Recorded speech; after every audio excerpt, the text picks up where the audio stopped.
예수님의 이름으로 기도드립니다. 아멘. 네, 오늘 말씀 제목을 한번 읽어볼까요? 시작. 하나님의 음성을 따라 사는 삶. 예레미야서 33장 3절 말씀 함께 읽겠습니다. 시작. 너는 내게 부르짖으라. 내가 내게 응답하겠고 내가 알지 못하는 크고 은밀한 일을 내게 보이리라. 네, 아멘. 신대원 시절이었습니다. 이제 아주 제가 친하던 선배가 있었어요. 진짜 상남자입니다. 그리고 하나님 되게 사랑하는 선배여서 제가 되게 좋아하던 선배입니다. 근데 이 선배가 덩치도 굉장히 큰 선배인데 맨 앞에 앉아가지고 이렇게 수업을 듣다가 갑자기 가방을 열고 막 그때 핸드폰을 뒤적뒤적 꺼내는 겁니다. 그 당시 핸드폰에 이렇게 안테나가 달려 있었습니다. 돌려서 빼면 뺄 수 있었습니다. 근데 선배 수업 시간에 이 안테나를 돌려서 빼는 겁니다. 그러더니 안테나를 탁 플라스틱 안테나를 빼더니 그 앞에서 귀를 이렇게 막 파는 거예요. 탁탁 하고 다시 넣는 거예요. 그 장면이 너무 재밌어서 이렇게 지켜보고 있었는데 아직 뭐가 덜 풀린 거예요, 선배가. 안경을 벗더니 이제 안경다리로 막 귀를 파더라고요. 다시 털더니 안경을 써더라고요. 여러분, 목적에 맞지 않게 무언가를 사용하는 걸 우리말로 오남용이라고 합니다. 오남용. 이거를 영어로요 abnormal use, abuse라고 합니다. abuse의 가장 큰 용례를 학대라고 해석할 수 있습니다. 학대. 여러분, 우리의 삶에 가장 빈번히 일어나는 가장 비극적인 학대는요, 하나님이 우리 지으신 목적과 상관없이 살아가는 것입니다. 그래서 우리 스스로에 대한 학대입니다. 우리의 주어진 시간들에 대한 오남용입니다. 한 농부가 독수리알을 주워다가 닭장 속에 넣어서 부화시킵니다. 독수리는 태어나서 마당에서 컸어요. 모이를 많이 모으는 게 중요한 일인 줄 알았어요. 자라서 마당을 넓히고 모이를 많이 쌓았습니다.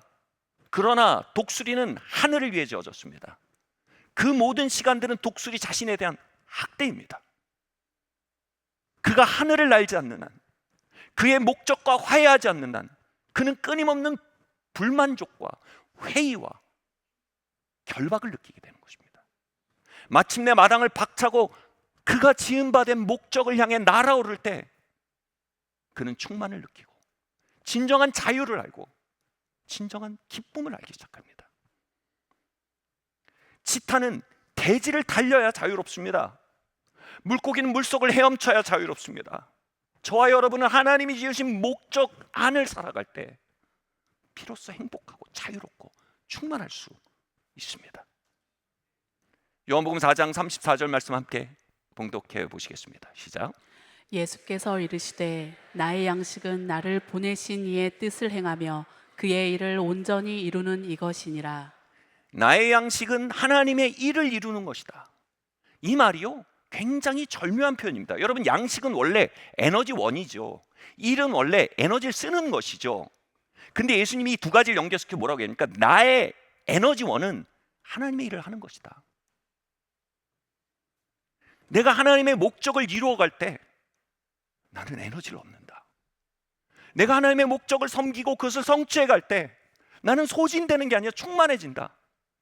내가 하나님의 일에 매여 있을 때 나는 노예되는 것이 아니라 나는 진정으로 자유롭다. 왜냐하면 나는 하나님의 목적을 위해 지어진 자이기 때문이다. 여러분, 그 예수님의 생명이 우리 안에 들어와 우리를 거듭나게 했습니다. 우리 안에는 하나님의 목적을 만나고 하나님의 계획을 만날 때 비로소 피어나고 힘으로 충만해지며 행복해지는 그 생명이 살고 있습니다. 그리고 그것이 우리의 새로운 자아입니다. 우리는 새로운 피조물입니다. 우리는 과거 육적인 존재였습니다. 우리 에너지원은 세상이었습니다. 죄였습니다. 그러나 이제 우리는 거듭났고 보라 새 것이 되었노라. 우린 이제 영적인 존재가 되었습니다. 좋든 싫든 이제 돌이킬 수 없습니다. 우린 새로운 생명의 라이프스타일을 연습해야 합니다. 이제 우리의 에너지원은 하나님의 일입니다. 하나님의 목적 안에 살 때 우린 비로소 충만하고 자유롭게 됩니다.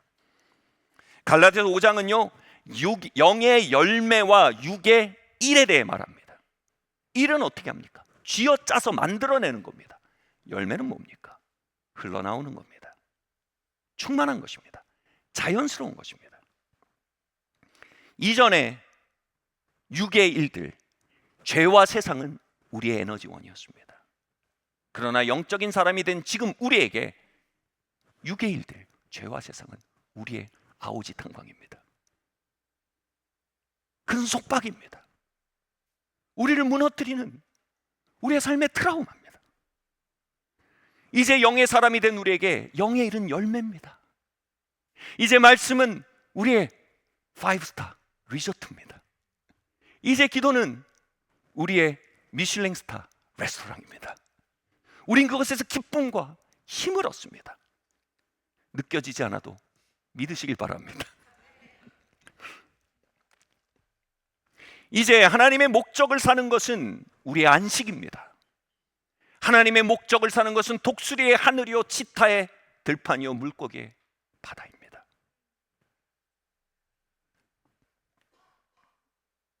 그러나 우리는 스스로를 아직도 옛사람으로 인식할 때가 있습니다.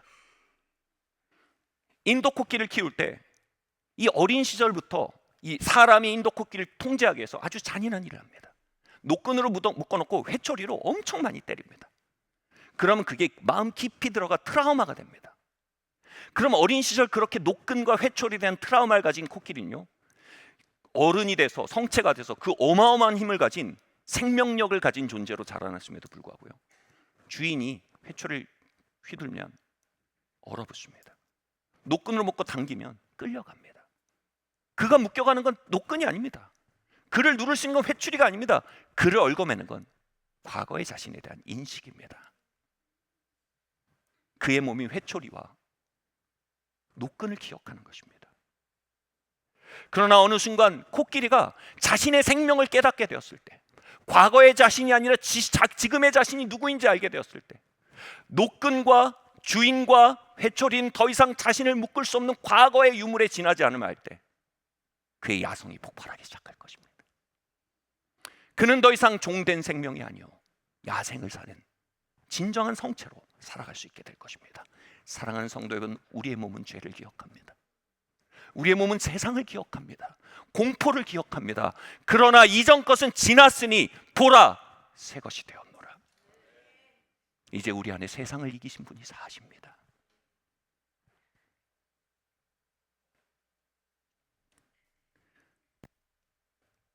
이제 하나님의 일을 양식으로 하는 생명으로 우린 일어난 자들입니다. 그 생명은 우리 안에서 지금 배고파하고 있습니다. 나를 향한 하나님의 뜻이 무엇입니까? 하나님의 목적이 무엇입니까? 내가 마당이나 넓히고 모이나 더 주워 담는 스스로 누구인지 모르는 독수리처럼 묶여있지 않기 원합니다. 내가 그 목적을 알고 싶습니다. 하나님의 계획 안에 날아오르고 싶습니다라는 갈망으로 그 생명은 우리 안에 말 걸고 있습니다. 지금 이 시간 저는 이 자리에서 그 생명을 통해 여러분 안에 있는 생명에게 말 걸고 있습니다. 여러분 안에 있는 생명은 이 메시지에 갈망으로 응답하고 있습니다. 그 생명을 방해하는 옛사람의 허망함에 대해서 우린 분노하며 이렇게 말해야 합니다. 내 영혼아 그만 헛되거라. 같이 말할까요? 내 영혼아 그만 헛되거라. 저는 압니다. 여러분의 생명은 하늘을 향해 깨어난 독수리 같기를 열망하고 있습니다. 저는 압니다. 여러분의 생명은 야생의 힘에 대해 깨어난 코끼리 같기를 갈망하고 있습니다. 그러면 우리는 어떻게 우리를 향한 그분의 뜻과 그분의 계획을 깨닫고 그 안으로 날아오를 수 있겠습니까? 우리 다음 말씀을 한번 논지를 한번 살펴보겠습니다. 함께 읽겠습니다. 시작. 그분의 뜻을 알기를 구하십시오. 우리를 향한 하나님의 뜻을 알기 위해서 우리가 신학에 정통할 필요가 없습니다. 기도원 원장님급의 영성을 가져야 하는 것도 아닙니다. 하나님의 음성을 듣고 하나님 알기에 제일 중요한 것은 이것입니다. 정말 그것을 원하는 것입니다. 제가 하나님의 음성을 듣고 하나님의 뜻을 알기 위해 기도하던 시절 한 노래가 떠올랐습니다. 하나님의 음성을 듣고자 기도하면 나의 기도를 들으시고 그 기도에 응답하여 주신다네. 하나의 조건입니다. 그것을 원하는 것입니다. 하나님 내 삶을 향한 당신의 계획을 알기 원합니다. 그 배고픔입니다. 중요한 것은 우리가 하나님의 음성을 알아들을 수 있는 능력이 아닙니다. 그것이 중요해질 때 사단은 우리에게 참수할 수 있습니다.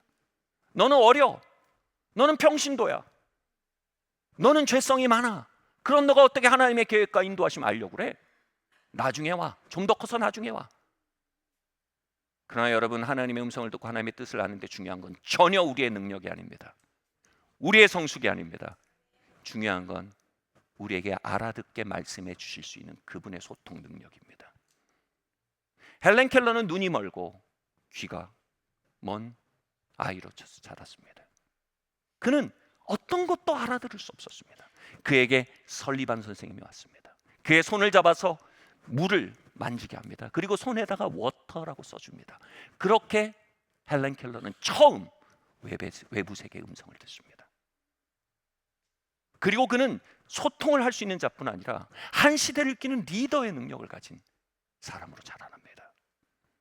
성령 하나님은 설리반 선생님보다 훨씬 더 인내가 많고, 훨씬 더 자비가 많고, 훨씬 더 지혜가 있는 분이십니다. 우리가 할 일은 듣기를 원하는 것입니다. 알기를 갈망하는 것입니다. 저는 대학교 시절 성공적인 삶을 너무나 살고 싶었습니다. 그래서 제 멀리 또 가까이 있던 모든 사람 중에 그리스도 안에 성공한 사람들, 세상이 아니고요, 그리스도 안에 성공한 사람들의 삶을 조사하고 연구했습니다. 한 가지의 공통점을 알게 됐습니다.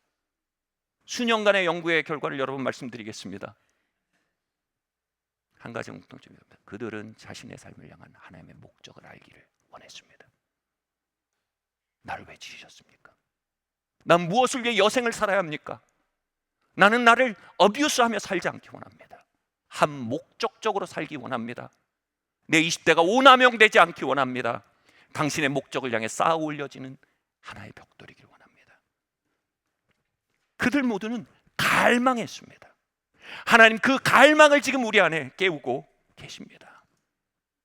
그러면요, 그분들이 장로교인이면 말씀을 통해 깨닫게 하시고, 그분들이 오순절이나 은사주의면 성령의 은사들을 통해 깨닫게 하셨습니다. 방법의 문제가 아닙니다. 깊은 웅덩이에 물이 고이듯 깊은 목마름에 성령 하나님은 비추시고 인도해 주십니다. 우리는 헬렌 켈러입니다. 우리가 할 수 있는 건 간구하는 것입니다. 너는 내게 부르짖어라. 내가 너에게 크고 비밀한 것들을, 그 계획들을 알려주겠다. 아멘. 그러면요, 그분의 뜻을 알기 위해 두 번째 논지로 넘어갑시다. 함께 읽겠습니다. 시작. 그분과 교제하십시오. 잠언 3장 6절 말씀 함께 봉독하시겠습니다. 시작. 너는 범사의 그를 인정하라. 그리하면 내 길을 지도하시리라. 하나님은 아브라함에게 본토 친척 아비의 집을 떠나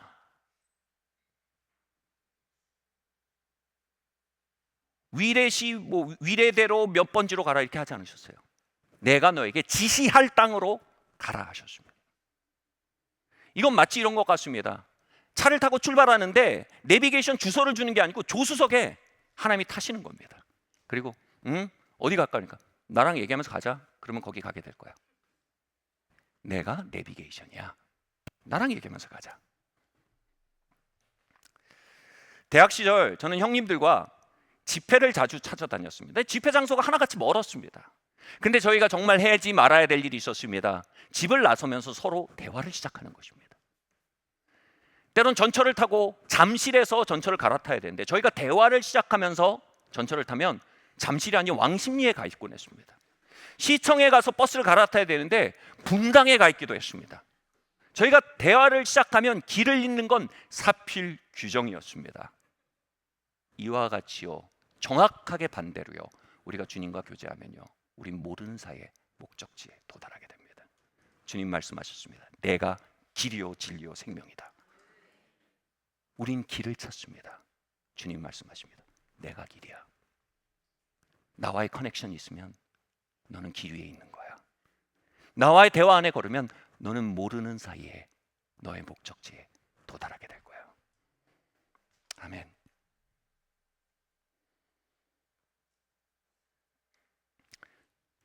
어떻게 그분과의 대화가 우리의 삶에 시작될 수 있을까요?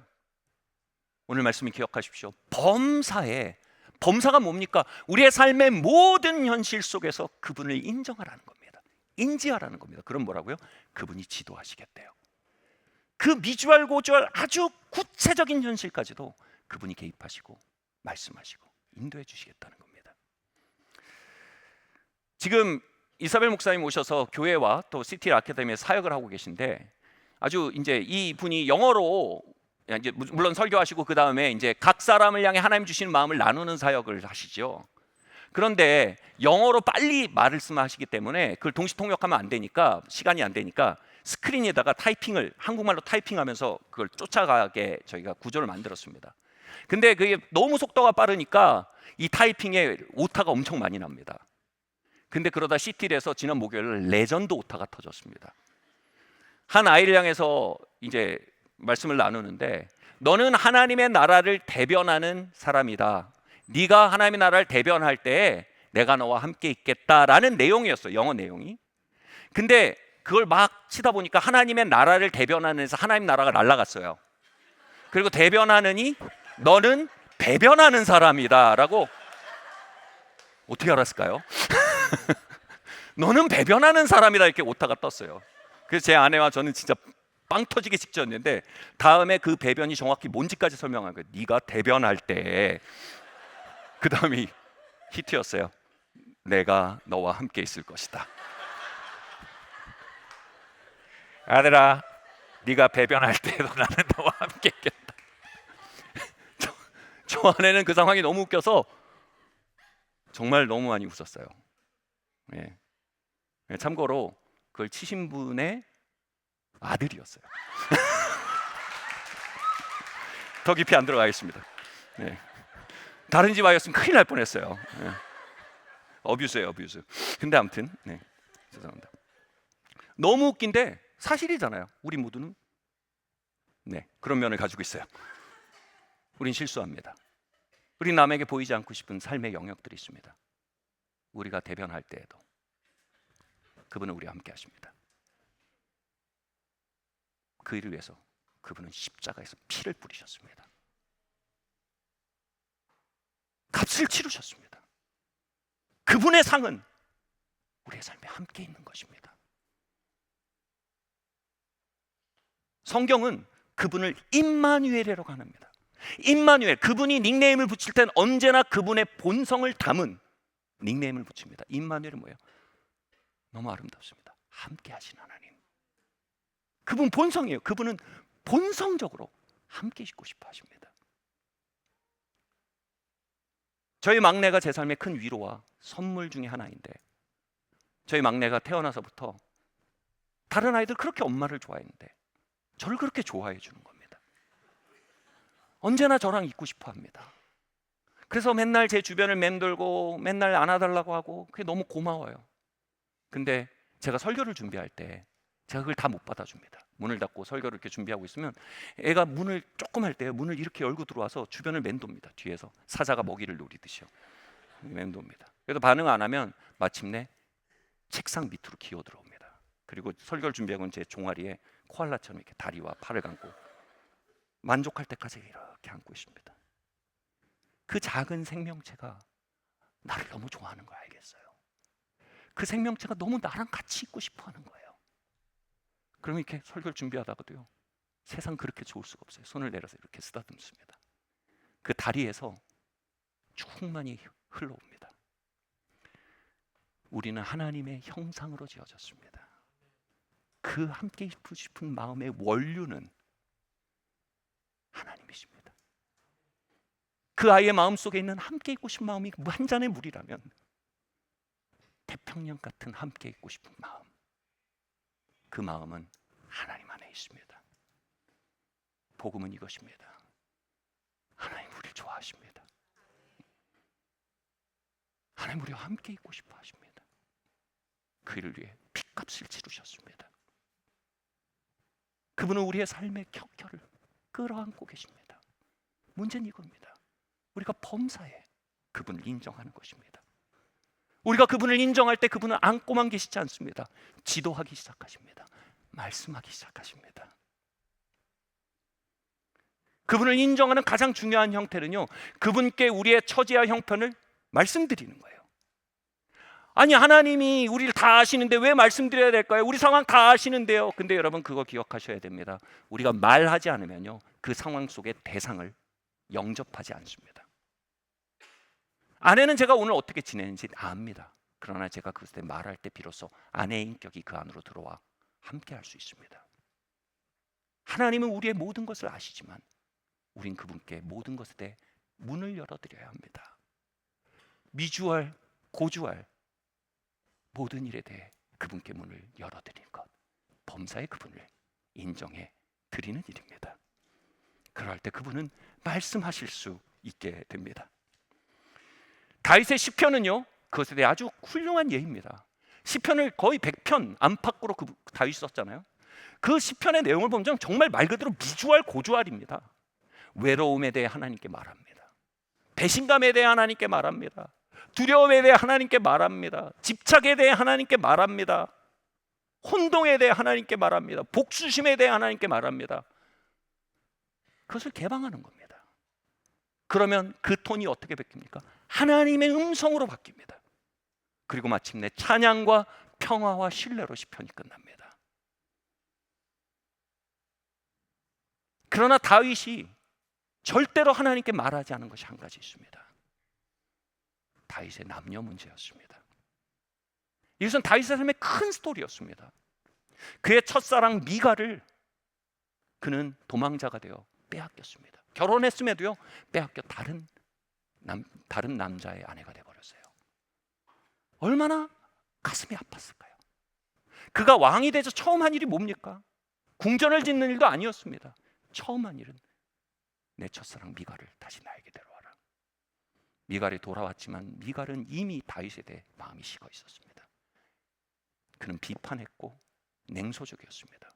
다윗은 미갈을 힘으로 얻었으나 그의 마음을 얻지 못해 평생 그를 멀리합니다. 놀라운 것은 그 이야기가 시편에 한 구절도 안 나옵니다. 그의 남녀 문제 위에 함께 하신 하나님을 인정하지 않은 것입니다. 하나님 그 일에 말씀하실 수 없었습니다. 그 일을 지도하실 수 없었습니다. 그 일에 개입하실 수 없었습니다. 다윗이 무엇으로 무너졌습니까? 남녀 문제로 무너졌습니다. 밧세바를 범하고 모든 것이 무너진 후에 그는 그때서야 말합니다. 하나님, 내가 남녀 문제에 있어서 뒤틀린 히스토리가 있습니다. 어쩌면 그 뒤틀린 욕망은 어머니 모태로부터 흘러온 것 같습니다.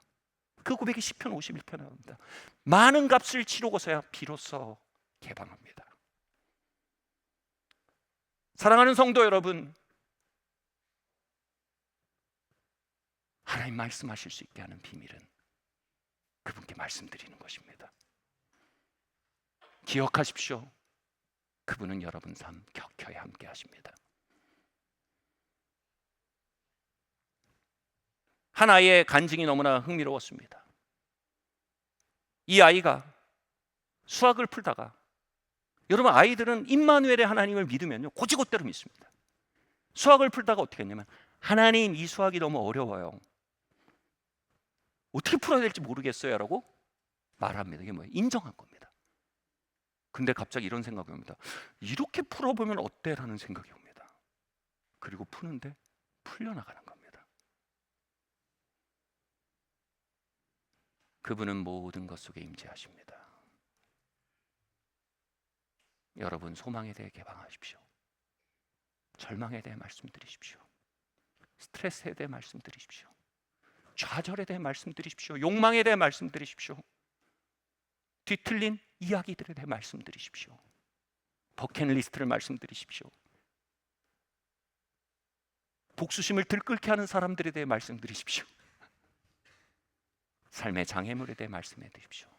범사의 그분을 인정하십시오. 그럼 범사의 그분은 우리를 지도하십니다. 이것은 종교 행위가 아닙니다. 항상 기도하라. 어떻게 이렇게 삽니까? 그것이 종교라면 우린 못합니다. 그러나 항상 기도하라가 범사에 우리가 그분을 인정하는 일이라면 이건 우리에게 과제가 아닌 특권입니다. 아침부터 저녁까지 여러분 기도의 영이 여러분 삶에 머물기를 축원합니다.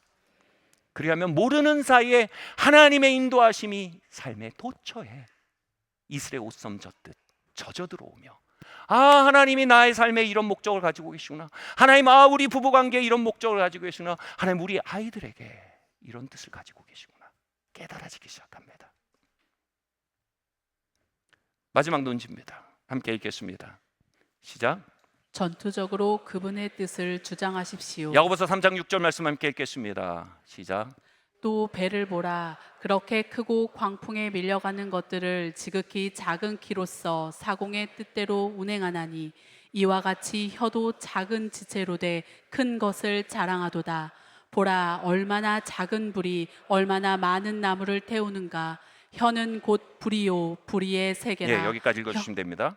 네, 우리가 그분을 인정하고 그분과 교제할수록요, 말씀드렸던 그분의 계획과 목적이 우리의 삶의 씀이고 그분의 음성이 우리 삶의 씀입니다. 그러면 우리는 아, 하나님 뜻이면 이루어지겠지가 아닙니다. 왜 우리가 그걸 알아야 합니까? 그것을 사용하기 위해서입니다. 그걸 사용하는 첫 단계는 이겁니다. 그것을 주장하는 것입니다. 선포하고 주장하셔야 됩니다. 예수님은요, 우리 각자의 삶에 배당된 천사가 있다고 말씀하셨어요. 예수님이 십자가에 달리기 전 뭐라고 하셨습니까? 나에겐 12영도 더 되는 천사를 동원할 권리가 있다, 권위가 있다. 그래서 와라 하면 이랬을 것입니다. 예수님의 권위 아래 12영도 더 되는 천사가 할당돼 있었습니다. 그리고 예수께서 말씀하셨어요. 지극히 작은 소자라도 그들에게 할당된 천사가 있다는 겁니다. 우리에게 할당된 하늘의 병력이 있다는 것입니다. 그리고 이분은 뭐라고 말합니까? 그들은 성도를 돕기 위해, 섬기기 위해 온 천사들이라고 합니다. 당혹스럽죠. 하나님을 섬기는 천사이지만 권위 질서상 우리 권위에 있는 우리의 삶에 할당된 하늘 병력이 있다는 얘기인 겁니다. 그들은 우리의 권위 아래에 있습니다. 히브리서 1장의 주장입니다. 그런데요, 이것에 대해 아주 좋은 예가 있습니다. 하나님의 사람이 어떤 문제에 대해서 기도하는데 하나님께서 이미 뜻을 보여주셨습니다. 하나님이 치유하고 회복하시겠다는 뜻을 이미 보여주셨어요. 근데 그것이 나타나지 않습니다. 그래서 하나님께 기도했어요. 하나님 말씀하신 치유와 회복이 왜 이렇게 나타나지 않습니까? 그런데 하나님께서 이런 감동을 주십니다. 얘야, 나는 이미 그 일을 위한 천사들을 너에게 맡겼고 그 일을 위한 나의 말씀과 나의 뜻을 너에게 맡겼다. 나에게 떼쓸 일이 아니라 네가 명해야 될 일 아니냐. 네가 네 삶 속에 이제 선포해라. 내 목적을, 네 삶 속에 이 시간 내 뜻을 선포해라. 너의 천사들을 움직이게 해야 되지 않냐. 여러분, 우리의 영적 생활에 간구만 있는 게 아닙니다. 하나님의 속을 깨닫는 경청만 있는 게 아닙니다. 우리의 영적 생활엔 선포와 전투가 있습니다.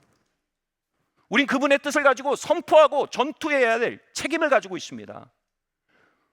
그리고 그 하나님의 사람이 이제 하나님의 뜻을 선포하고 주장하기 시작할 때 이제 천사들이 일어나 그 일을 성취하게 일하는 경험을 하기 시작합니다.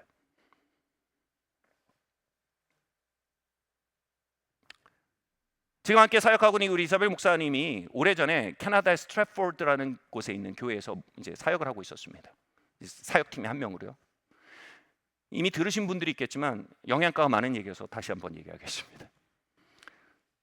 거기에 한 10대 미혼모가 그 교회에 찾아왔습니다. 17살 정도였고요. 아이를 임신하고 몇 번의 자살 시도를 했다가 이건 아니다 싶어서 교회에 살기 위해서 온 미혼모였습니다. 그 공동체는요, 그 뱃속의 아이와 미혼모 어머니 위에 함께하고 계시는 하나님을 인정했습니다. 다시 말해 뭐예요? 그 사정에 대해 기도하기 시작한 겁니다. 하나님 이들을 위한 하나님의 뜻과 계획이 있을 줄 믿습니다. 하나님 이들을 돌봐주셔야 하는데 하나님 이들을 향한 하나님 천사들을 풀어놔 주시고 하나님의 계획과 목적을 좀 알려주십시오.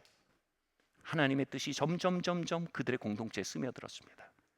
그들은 마침내 이렇게 깨닫게 됩니다. 이 아이에게 하나님은 놀라운 음악적 예술적 재능을 심어 놓으셨으며 하나님이 이 아이를 문화, 음악의 영역에서 굉장한 영향력을 주사 그 일을 통해 한 세대에 하나님의 선하심을 드러내고 하나님께 이끄는 목적을 위해 이 아이를 하나님 보내셨습니다라고 그들이 깨닫고 믿기 시작합니다. 이제 17살짜리 미혼모의 아들로 태어난 그 아이의 삶에 눈을 보며 말해줍니다. 얘야, 넌 하나님의 목적을 가지고 있어. 얘야, 하나님께서 너를 들어서 이 세대를 주님께로 인도하시기 위해 하나님 이 땅에 보내셨어. 너는 우연의 산물이 아니야. 너는 실수의 산물이 아니야. 너는 하나님의 목적이 이 땅에 존재하게 한 하나님의 예언적 산물이야. 말해주기 시작합니다. 온 교회가 그것을 믿습니다. 함께 그 모녀를 향해 선포합니다. 여러분, 그 선포는요, 천사들을 풀어놓습니다. 이 아이는요, 정말 어려운 형편이었지만요, 자꾸 음악을 배울 수 있는 기회가 열립니다. 음악을 배우고요, 음악을 좋아하게 됩니다. 그리고 한 노래를 만들어서 유튜브에 업로드를 합니다. 그런데 이 유튜브에 업로드된 노래를 미국 최고의 프로듀서가 우연히 듣고 무엇인가 홀린 듯이 빠져듭니다. 그래서 이 아이를 픽업하기 위해서요, 캐나다 스트래포드까지 와서, 시골에 와서 이 아이를 픽업합니다. 결국 이 캐나다 시골에서 온 한 10대 아이를 놓고, 갑자기 이름이 생각이 안 나서, 어셔하고 저스틴 팀버레이크, 그런 분들이 있습니다. 두 사람이요, 내가 데려갔다고 경쟁을 하는 일이 벌어집니다. 전례 없는 일이었습니다. 결국 이 아이가 앨범을 판매하게 되는데 전 세계에 전례 없는 파급을 가져옵니다. 이 아이의 이름이 저스틴 비버입니다. 21세기 최고의 문화적 아이콘입니다. 이 저스틴 비버가요, 정말 빌보드 차트 전 세계를 다 석권하고 문화적 아이콘이 됐을 때 이 아이는 세상 성공을 감당하지 못하고 방황하고 무너집니다. 그때도요, 이 공동체는 말합니다. 저스틴, 너는 하나님의 목적의 산물이야. 저스틴, 너는 이 세대를 하나님께로 돌이키게 택함 받은 하나님의 그릇이야. 천사들이 일합니다. 저스틴 비버는요, 극적으로 회심합니다. 경건한 가정을 만나 결혼하고요, 영육 간의 안정을 얻게 됩니다. 그리고 최근 몇 년간 그의 가사는요, 굉장히 선명한 그의 신앙 고백을 담고 있습니다. 놀라운 것은요, 그의 고백들에 여전히 이 세대가 열광하고 있다는 것입니다. 이제 그의 콘서트는요, 사실상 찬양 콘서트에 방불합니다. 수많은 사람들이 저스틴 비버를 통해 그리스도를 알고 그리스도를 목말라 하기 시작합니다.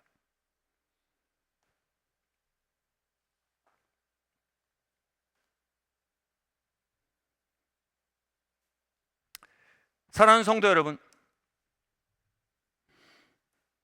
여러분 삶에 할당된 천사들은 지금 잘 일하고 있습니까? 잘 인사관리 잘하고 계십니까? 혹시 천사들이 할 일이 없어서 벤치에 앉아서 손톱이나 깎고 있는 건 아닙니까? 여러분, 그들을 일하게 하셔야 합니다. 하나님이 주신 뜻이면 이루어지겠지가 아닙니다. 주장하셔야 됩니다. 말씀하셔야 합니다. 선포하셔야 합니다.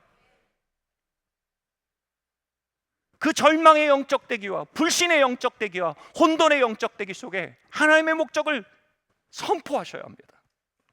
천사들이 일어나 싸우게 만들어야 합니다.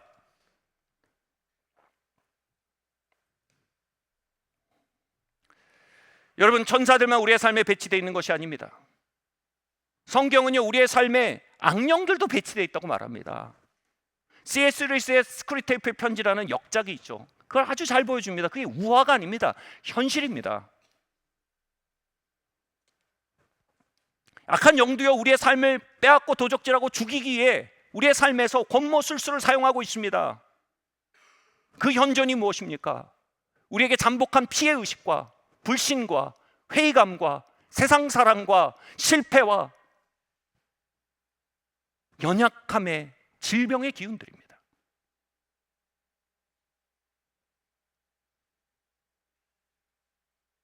내적 치유를 하시는 분들이요, 이런 표현을 해요. familiar spirit이라는 표현이 있습니다.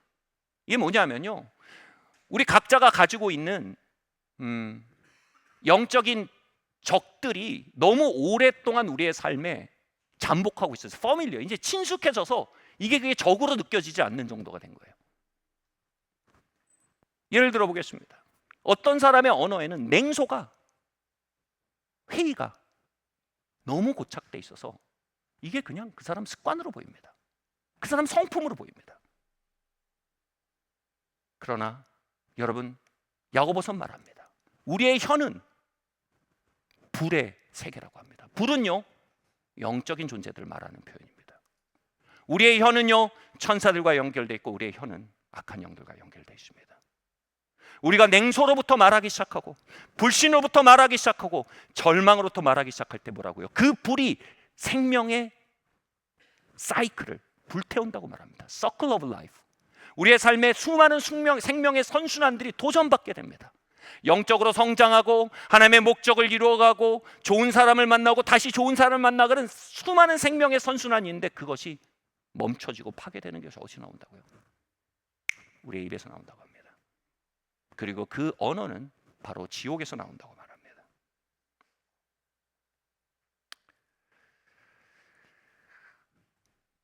우리의 삶에 쓴 마음과 용서치 않음이 또아리를 틀고 있지 않습니까? 우리의 언어의 낙심과 절망이 고착화되어 있지 않습니까?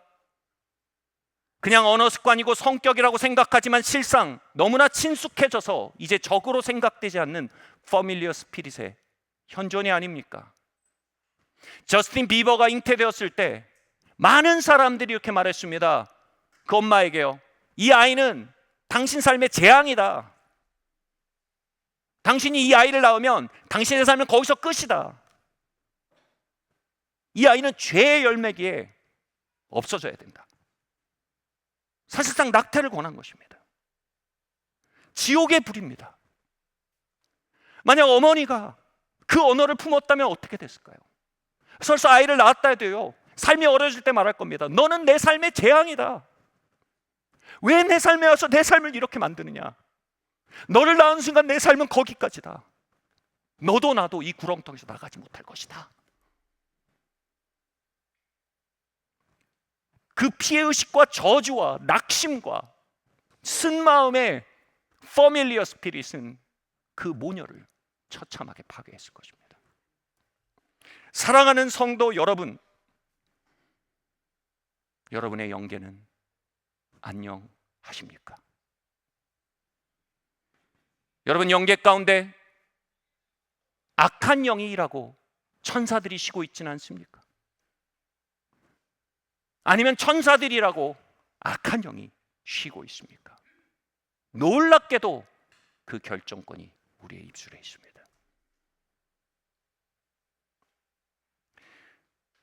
여러분 지난 한 주 천사의 역사가 많았습니까? 악령의 역사가 많았습니까? 목사님, 저는 그런 영적 분별력이 없습니다. 간단합니다. 한 주를 녹음해서 빨리 풀기로 한번 틀어보십시오. 그 언어를 보면 어떤 것이 역사인지 그대로 보입니다. 여러분 이제 흑암과 혼돈과 어둠이 일하기를 그치게 할 때입니다. 우리는 파괴를 충분히 보았습니다. 우린 역기능을 충분히 보았습니다. 우린 마귀가 뭘 할 수 있는지 충분히 보았습니다. 이제 하나님이 뭘 하실지 보아야 할 때입니다. 이제 하나님의 회복이 어디까지인지 봐야 합니다. 내가 메뚜기가 너에게 먹은 횟수대로 세어서 그날들 너에게 갚아주려 하신 약속이 무엇을 이룰 수 있는지 봐야 합니다.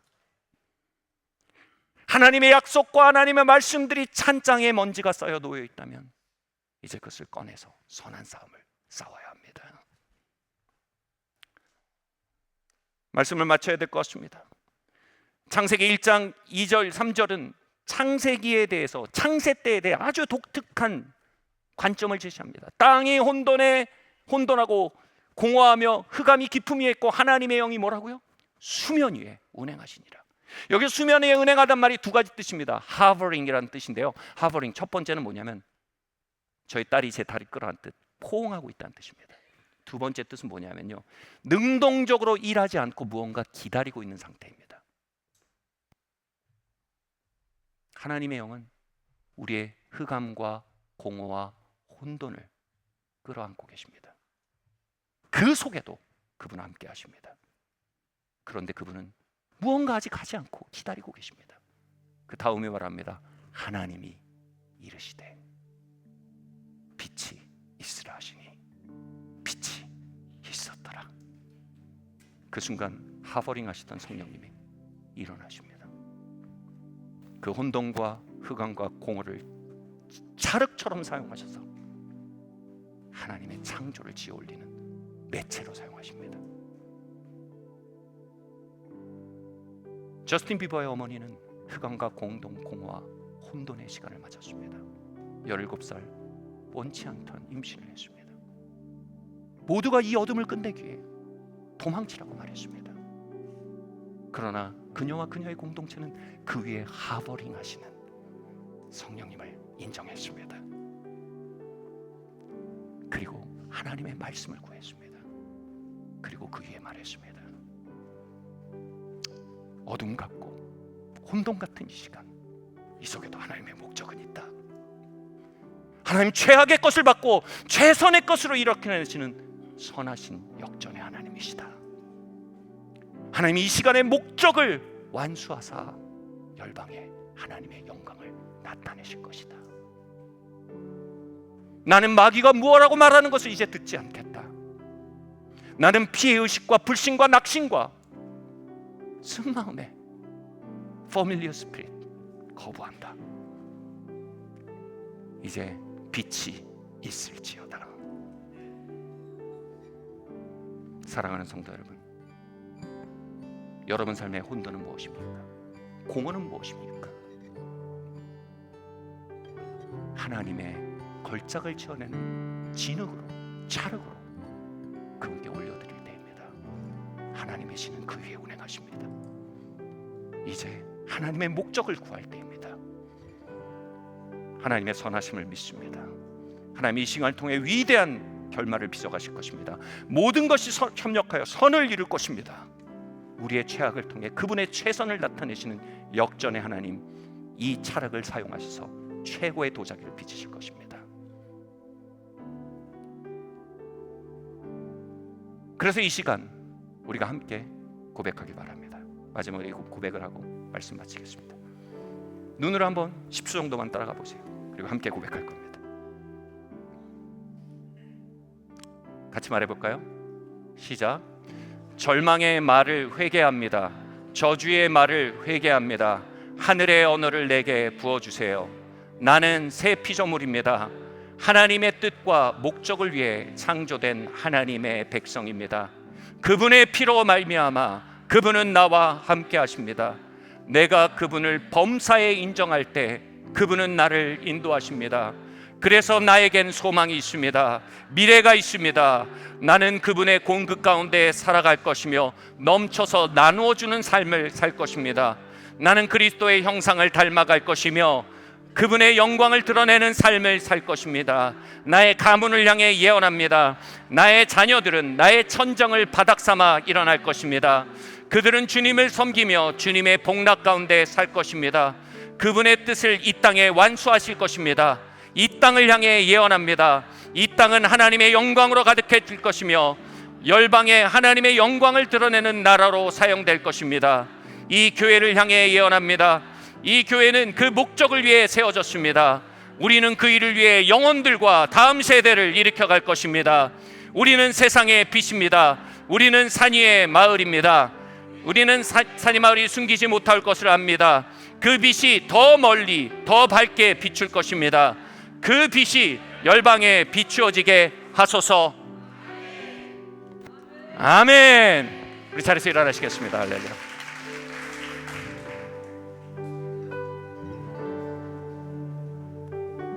여러분, 이 순간 이곳에 퍼져가는 믿음의 대기를 한번 호흡해 보십시오. 소망의 대기를요. 그 돌이킴의 영적 대기를요. 이 대기 안에 우리가 다시 한번 예언하겠습니다. 태어나겠습니다. 그것이 무엇입니까? 바로 곡조 있는 선포로 우리 함께 우리의 영적인 세계의 농사를 함께 지읍시다. 같이 찬양하겠습니다. 나의 가는 길 주님 주님 인도하시네. 그는 보이지 않아도 그는 보이지 않아도 날 위해 일하시네. 주 나의 인도자 항상 함께 하시네. 사랑과 힘 베푸시며 인도하시네. 인도하시네. 다시 한번 고백할까요? 나의 가는 길, 나의 가는 길 주님 우리 목소리를 높여서 인도하시네. 그는 보이지 우리 영적 대기를 바꿔 나갑시다. 않아도 날 위해 일하시네. 주 나의 인도자 항상 함께 하시네. 사랑과 힘 베푸시며 인도하시네. 인도하시네. 우리 두 손을 들고 함께 선포합시다. 광야에 길을 만드시고 날 인도해. 사막의 강 만드신 것 보라. 하늘과 땅 변해도 주의 말씀 영원히 내 삶 속에 새 일을 행하리. 광야에 길을 만드시고 광야에 길을 만드시고 날 인도해. 사막의 강 만드신 것 보라. 할렐루야. 예, 주님 그런 분이십니다. 하늘과 땅 변해도 주의 말씀 영원히 내 삶 속에 새 일을 행하리.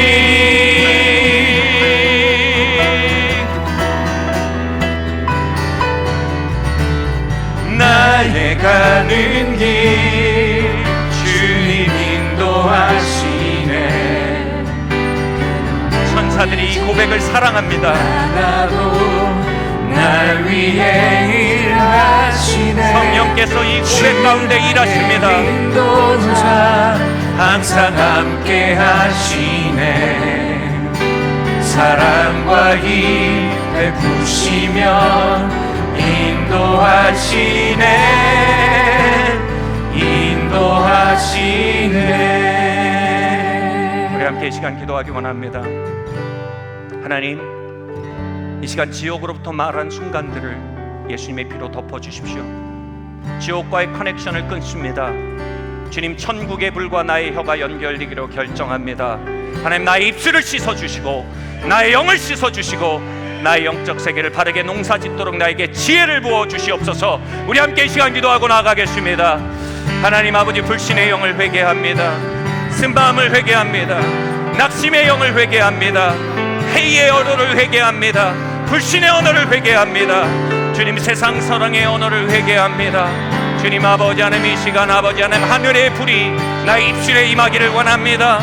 주님, 하늘의 불이 주님 나의 가문에 역사하기를 원합니다. 하늘의 불이 나의 세례 주님 이 땅에 역사하게 되기를 원합니다. 하나님, 나의 입술을 드립니다. 나의 심령을 드립니다. 우리가 한 번 더 기도하길 원합니다. 임마누엘의 하나님, 당신을 환영합니다. 나에게 기도의 영을 부어주시옵소서. 범사에 당신을 인정하기 원합니다. 범사에 나를 지도하시는 주님의 인도하심과 지도하심 안에 살기 원합니다. 우리 기도의 영을 구하며 함께 기도하겠습니다. 하나님 아버지, 우리가 종교적인 열심을 구하는 것이 아닙니다. 하나님과의 관계를 구합니다. 참된 기도의 영을 구합니다. 하나님, 우리의 삶이 하나님께 개방되어지기를 원합니다.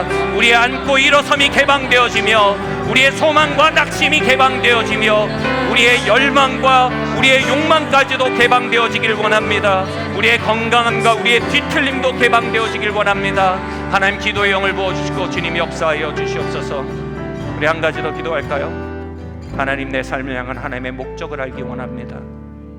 주님, 이 교회를 향한 하나님의 목적이 더욱 선명해지기를 원합니다. 우리 세를 향한 하나님의 계획이 나타나길 원합니다. 2023년 한 달이 하나님 그 목적을 향해 쌓여 올려지는 하나의 벽돌이 되길 원합니다. 하나님 지도하여 주십시오. 당신의 뜻을 알아 독수리처럼 날기 원하오니 하나님의 목적, 나를 지으신 목적이 내 삶에 계시되게 하여 주시옵소서. 우리 함께 이 시간 기도하고 나아가겠습니다.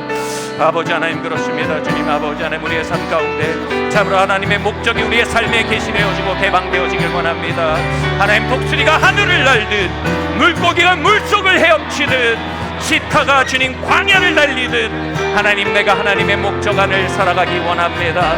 나를 이 땅에 지으신 그 계획과 뜻이 주님 나의 삶 가운데 계시되어지고 현현되어지게 하여 주시옵소서. 주님, 나의 듣는 능력 부족하오나 말씀하시는 주의 능력이 힘이 크시오니 주님, 우리를 가르치고 인도하여 주시옵소서. 할렐루야. 이게 사람과 사람과의 인사가 아니고요, 제 마음속에 정말 이런 감동이 있습니다. 정말 우리 CBS의 임직원분들이 오늘 예배 방문하셨는데요, 정말 한국교회 여러분 등대기자 방파제로 세우셨습니다. 하나님, 이 CBS를 세우신 목적이, 이 CBS 임직원분들을 세우신 목적이 아름답게 이루어지길 우리가 축복합니다. 하나님, 감히 이 CBS에 중보할 수 있는 축복을 주셔서 감사합니다. 특권을 주셔서 감사합니다. 이 CBS에 하나님의 부흥의 영이 항상 머물게 하시고 하나님, 경외하는 심령이 언제나 불타게 하시니 감사합니다. 주님, 놀랍게 아버지 하나님이 사장님과 모든 임직원분들 하나님 기름 부어주시고 하나님 목적을 향해하는, 목적을 향해 항해하는 CBS가 되도록 항상 축복하여 주시옵소서. 우리 함께 이 시간 기도하고 나가겠습니다. 하나님 아버지, 기도합니다. 하나님 아버지, 우리 김진호 사장님과 임직원분들 보내주셔서 감사합니다. 하나님, 이분들을 세우시고 심으신 목적이 아버지 하나 아름답게 세워지고 완성되게 하여 주시옵소서. 한국교회가 하나님의 목적을 향해 항해하도록 아버지 하나 아름다운 등대가 되게 하시며 아버지 하나님의 절망과 낙심과 세속주의의 방패자로 서도록 하나님 아버지 하나님 이 CBS에 강하게 기름 부어주시길 원합니다.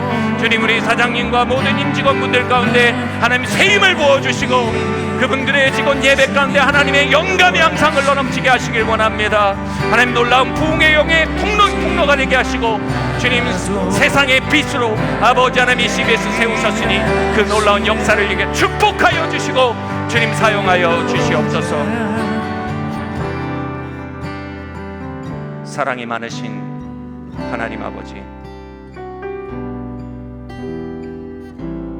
우리가 우연과 실수의 산물이 아니라 하나님의 계획과 목적의 결과로 이 땅에 태어났음을 고백합니다.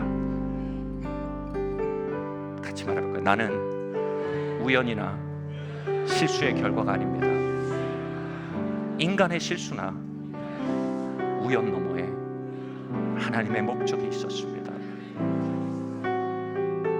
인간의 실수와 우연을 넘어 이제 하나님의 목적과 연결되어집니다.